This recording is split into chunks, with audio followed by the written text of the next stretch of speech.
नमस्कार साथियों, स्वागत है आपका अपने YouTube चैनल भाषा निकेतन में। साथियों, हम बात करेंगे आज प्रैक्टिस सेट 2 पर। और साथियों, यह प्रैक्टिस सेट आपका आदिकाल से ही रहेगा। तो चलिएगा हम वीडियो शुरू करेंगे। वीडियो शुरू करने से पहले चाहेंगे कि चैनल पर नए हैं तो प्लीज़ चैनल को सब्सक्राइब कर लीजिए। चलिए देखते हैं आज का हमारा पहला प्रश्न क्या है। पहला प्रश्न है हमारा, सिद्धों का संबंध किससे है? सिद्धों का संबंध किससे है? आप लोग बताएंगे। बौद्ध मत, नाथ पंथ, जैन मत या शैव मत? बताएं, सिद्धों का संबंध किससे है? बौद्ध मत, नाथ पंथ, जैन मत या शैव मत? तो सही जवाब आपका हो जाएगा बौद्ध मत से है। अगला प्रश्न है हमारा, बौद्ध मत की महायान शाखा के साधना पक्ष में किस प्रमुख तत्व के प्रवेश से वज्रयान का उदय हुआ? बताएं, मैथुन, हठ योग, मूर्ति पूजा या तांत्रिक साधना? किससे आप मानेंगे? बताएं सही जवाब क्या हो जाएगा आपके दूसरे प्रश्न का। तो सही जवाब है तांत्रिक साधना। क्या जवाब हो जाएगा? तांत्रिक साधना। अगला प्रश्न है हमारा, सिद्ध मत में 5 मकार कौन से हैं? सिद्ध मत में 5 मकार कौन से हैं? बताएंगे। मध्य, मोहिनी, मत्स्य, महाकाल मुद्रा, मध्य, मास, मत्स्य, मैथुन मुद्रा, मध्य, मास, मत्स्य, महाकाल मुद्रा या इनमें से कोई नहीं? तो सही जवाब क्या हो जाएगा? मध्य, मास, मत्स्य, मैथुन मुद्रा। बी ऑप्शन सही। अगला प्रश्न है हमारा, सहजयान को वज्रयान की कौन सी अवस्था माना गया है? सहजयान को वज्रयान की कौन सी अवस्था माना गया है? पूर्व अवस्था, मध्यकाल या मध्य अवस्था या अपूर्ण अवस्था? बताइए, सहजयान को वज्रयान की कौन सी अवस्था माना गया है?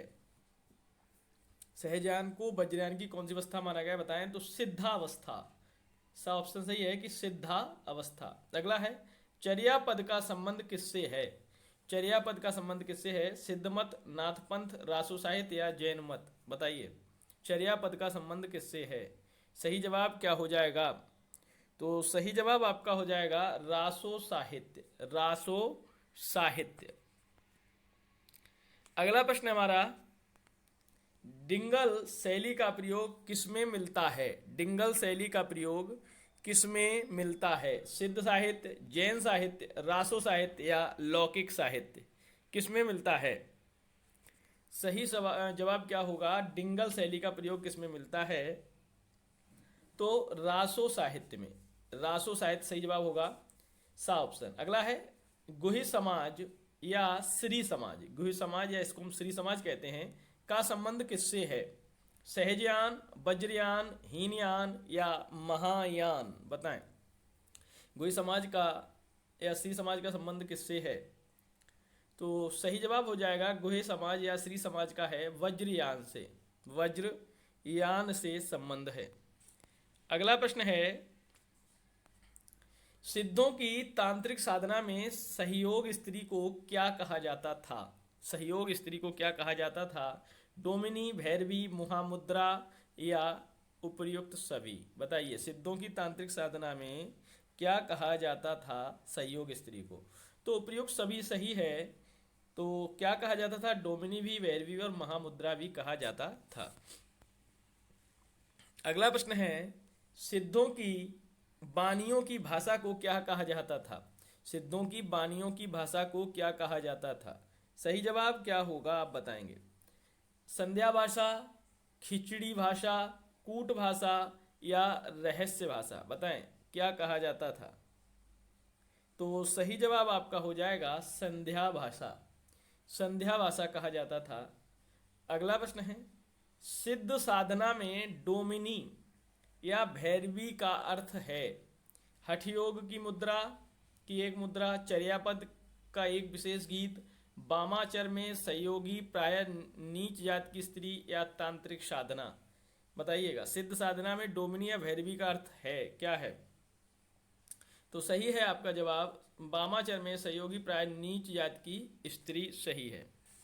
अगला है प्रश्न, निम्नलिखित में सिद्ध साहित्य की कौन सी विशेषता नहीं है? निम्नलिखित में सिद्ध साहित्य की कौन सी विशेषता नहीं है। गुरु महिमा, नारी का निषेध, योग साधना या तंत्र सिद्धि, निम्नलिखित में सिद्ध साहित्य की कौन सी विशेषता नहीं है? गुरु महिमा, नारी का निषेध, योग साधना या तंत्र सिद्धि। सही जवाब क्या होगा आप लोग बताएं। तो सही जवाब है नारी का निषेध। अगला है गोरखनाथ के गुरु कौन थे? गोरखनाथ के गुरु कौन थे? चौरंगीनाथ, आदित्यनाथ, मत्स्येंद्रनाथ या चरपटीनाथ? बताइए गोरखनाथ के गुरु कौन थे? तो गोरखनाथ के गुरु हैं आपके मत्स्येंद्रनाथ, मत्स्येंद्रनाथ। अगला प्रश्न है निम्नलिखित में किसका संबंध नाथ पंथ से है? निम्नलिखित में किसका संबंध नाथ पंथ से है? अवधूत संप्रदाय, बैराग पंथ, कौल मत या उपर्युक्त सभी? बताइए निम्नलिखित में किसका संबंध नाथ पंथ से है? तो सही जवाब आपका क्या हो जाएगा? सही जवाब संबंध नाथ पंथ का तीनों से है, उपर्युक्त सभी, अवधूत संप्रदाय, बैराग पंथ या कौल मत।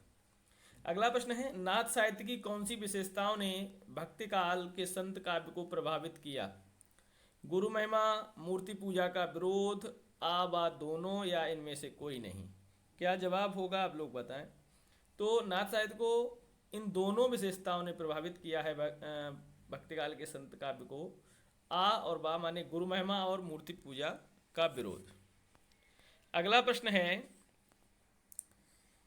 किस इतिहासकार ने गोरखनाथ को हिंदी का प्रथम गद्य लेखक माना है? बताएं किस इतिहासकार ने? रामचंद्र शुक्ल, मिश्रबंधु, जॉर्ज ग्येशन या हजारी प्रसाद द्विवेदी? बताएं किस इतिहासकार ने गोरखनाथ को हिंदी का प्रथम गद्य लेखक माना है? तो सही जवाब आपका हो जाएगा मिश्रबंधु। देखते हैं अगला प्रश्न, 12पंथी संप्रदाय के प्रवर्तक कौन है? 12पंथी संप्रदाय के प्रवर्तक कौन है? मत्स्येंद्रनाथ, सरहपा, कवि रैदास या गोरखनाथ? कौन हो जाएंगे 12पंथी संप्रदाय के प्रवर्तक? कौन होंगे बताइए।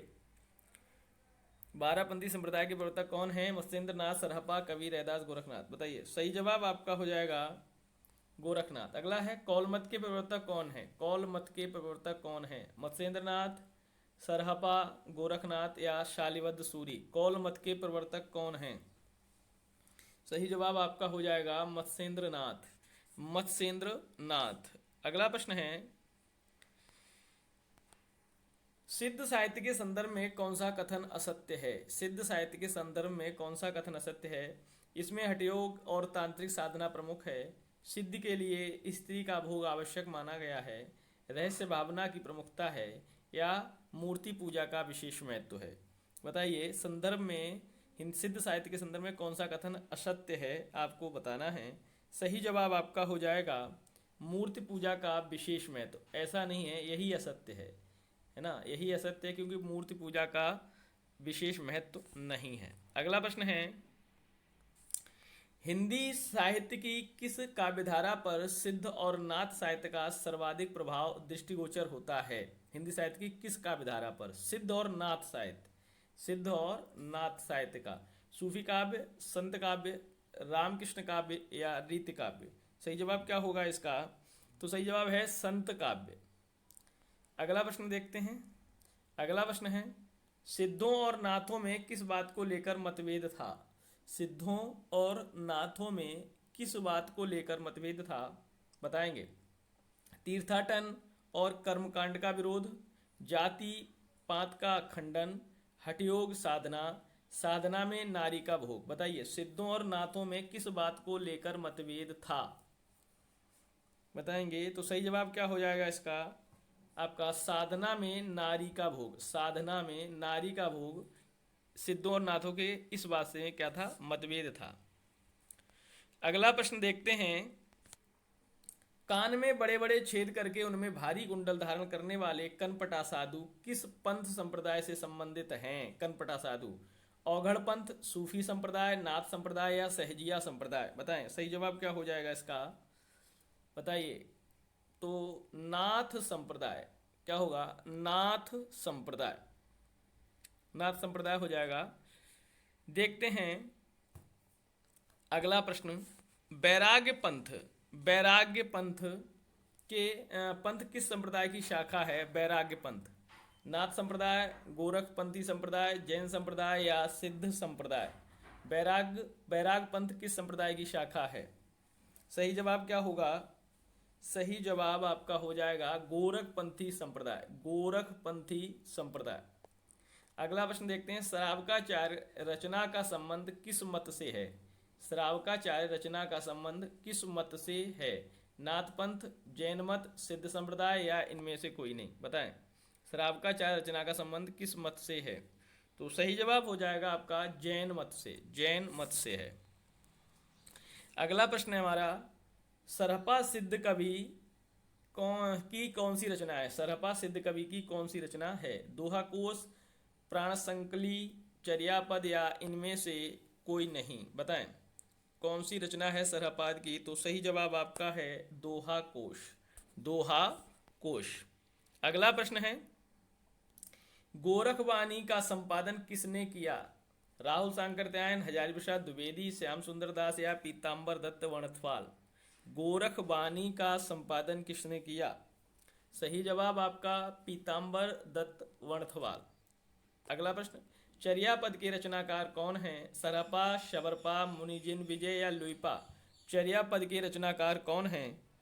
सही जवाब आपका हो जाएगा सवरपा, सवरपा चर्यापद के रचनाकार हैं। अगला प्रश्न है, भरतेश्वर बाहुबली रास, भरतेश्वर बाहुबली रास के रचनाकार कौन हैं? जिनदत्त सूरी, मंडलेक, शालिवद सूरी या माधव चरण दास? कौन है?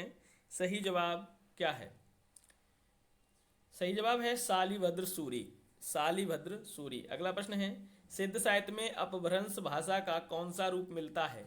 सिद्ध साहित्य में अपभ्रंश भाषा का कौन सा रूप मिलता है? अर्धमागधी, मागधी, महाराष्ट्री या पैसाची? कौन सा रूप मिलता है? तो सही जवाब आपका है अर्धमागधी मिलता है।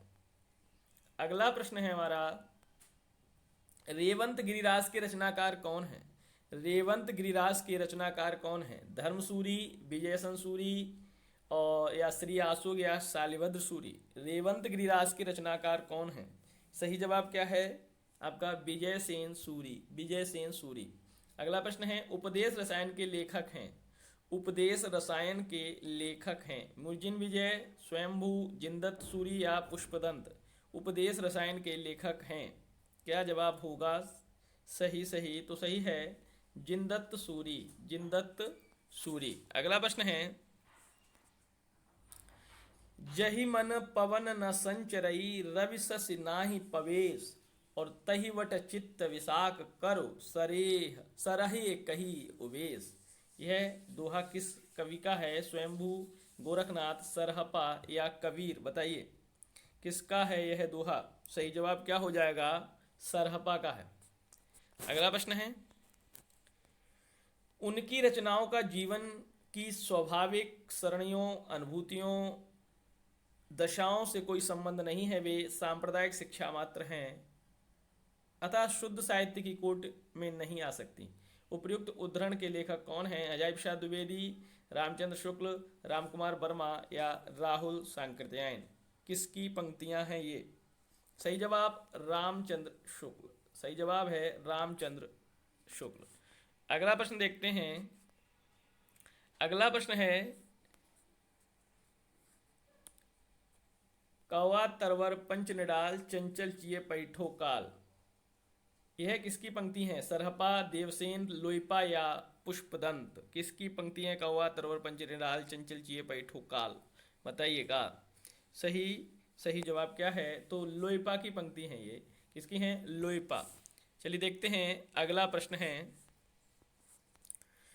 शंकराचार्य के बाद इतना प्रभावशाली और इतना महिमान्वित भारत वर्ष में दूसरा नहीं हुआ। भक्ति आंदोलन के पूर्व सबसे शक्तिशाली धार्मिक आंदोलन गोरखनाथ का भक्ति मार्ग ही था। ये पंक्तियां या ये उद्धरण के लेखक कौन है? रामचंद्र शुक्ल, हजारी प्रसाद द्विवेदी, रामविलास शर्मा या जॉर्ज ग्रियर्सन? बताइएगा। तो इस उद्धरण के लेखक हैं हजारी प्रसाद द्विवेदी, हजारी प्रसाद द्विवेदी। चलिए देखते हैं अगला प्रश्न। अगला प्रश्न है, आदिकाल नाम भ्रामक है, इससे बाबा आदम के जमाने का आभास होता है, यह कथन किसका है? हजारी प्रसाद द्विवेदी, रामचंद्र शुक्ल, बच्चन सिंह या नामवर सिंह, किसका है? तो यह सही जवाब आपका हो जाएगा बच्चन सिंह, बच्चन सिंह। अगला है प्रश्न, तुम्बी में त्रिलोक समाया, त्रिवेणी रिंचंदा, बूझो रे ब्रह्म ज्ञानी अनहद नाद अभंगा, यह पंक्ति किसकी है? सरहपा, कबीर, स्वयंभू या गोरखनाथ? तो ये पंक्ति जो है वो है गोरखनाथ की। अगला प्रश्न है, सिद्धों का महासुखवाद क्या है? संभोग की चरम परिणति, कुंडलिनी का जागरण, आत्म साक्षात्कार की अनुभूति या आत्म विस्मृति? सिद्धों का महासुखवाद क्या है? तो सही जवाब है संभोग की चरम परिणति। अगला प्रश्न है,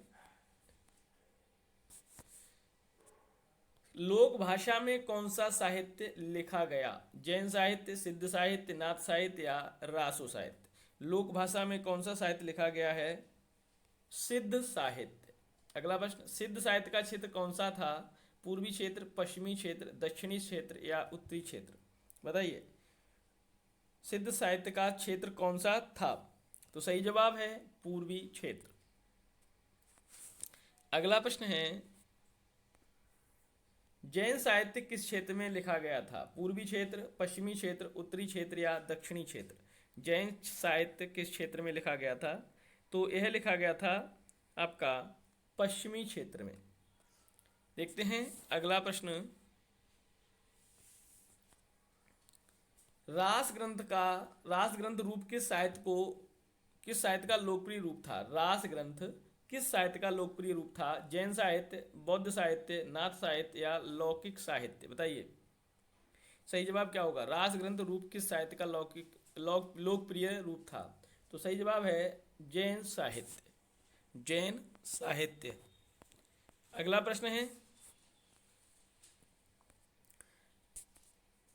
नाथ संप्रदाय में आदिनाथ किसे माना गया है? गोरखनाथ, मत्स्येंद्रनाथ, शिव या जालंधर नाथ? तो नाथ किसे माना गया है? तो नाथ जो हैं वो हैं शिव, आदिनाथ जो हैं वो शिव हैं। लुइपा के गुरु थे सवरपा, सरहपा, गोरखनाथ या मच्छंदरनाथ? बताइए, लुइपा के गुरु कौन थे? तो लुइपा के गुरु हैं शवरपा, शवरपा। अगला प्रश्न है, आचार, रास, फाग, चरित शैलियां मिलती हैं जैन साहित्य में, नाथ साहित्य में, रासो साहित्य में, सिद्ध साहित्य में? तो सही जवाब जैन साहित्य में। अगला प्रश्न, नेमिनाथ रास नाम 58 छंदों में रचना की है? जिंदत सूरी, जयचंद, सुमतिगढ़ या विजय सेन? किसने की है? तो सही जवाब सुमतिगण, सुमतिगण। अगला प्रश्न है, नारी निंदा किस संप्रदाय में मिलती है? नारी निंदा किस संप्रदाय में मिलती है? नाथ पंथ, जैन संप्रदाय, सिद्ध संप्रदाय या किसी में नहीं? नारी निंदा किस संप्रदाय में मिलती है? सही जवाब नाथ पंथ। अगला प्रश्न, इनमें से नाथ संप्रदाय में क्या नहीं है? गुरु महिमा, नारी निंदा, इंद्रिय निग्रह या गृहस्थों का आदर? इनमें से नाथ संप्रदाय में क्या नहीं है? सही जवाब गृहस्थों का आदर नहीं है नाथ संप्रदाय में। अगला प्रश्न है, राहुल सांकृत्यायन द्वारा संपादित दोहा कोश में किस कवि की रचनाएं संपादित की गई हैं? सरहपा, लुइपा, गोरखनाथ या जालंधर नाथ? राहुल सांकृत्यायन द्वारा संपादित दोहा कोश में किस कवि की रचनाएं रखी गई हैं? तो सरहपा की। अगला प्रश्न है, आदिकाल में रचित काव्य सर्वाधिक किस साहित्य में रचे गए? जैन साहित्य, रासो साहित्य, नाथ साहित्य या सिद्ध साहित्य? आदिकाल में चरित काव्य सर्वाधिक किस साहित्य में रचे गए हैं? तो सही जवाब है जैन साहित्य। हमारा आज का अंतिम प्रश्न है कि चरित काव्य किस छंद में अधिक लिखे गए हैं? चरित काव्य दोहा, चौपाई, कवित्व, पद या पदधरी? बताइएगा, चरित काव्य किस छंद में लिखे गए हैं? सही जवाब है दोहा, चौपाई। तो साथियों, आज के लिए हमारे इतने ही प्रश्न, और इस प्रैक्टिस सेट में आपके कितने सही गए कमेंट सेक्शन में ज़रूर लिखिएगा। तो साथियों, ऐसी वीडियो को आप चाहते हैं कि हम लाते रहें, उसके लिए आप लाइक करें और वीडियोज़ को शेयर करें, और चैनल पर नए हैं तो प्लीज़ चैनल को सब्सक्राइब भी कर लीजिए। तो फिर मिलते हैं अगली वीडियो के साथ, तब तक के लिए नमस्कार, धन्यवाद।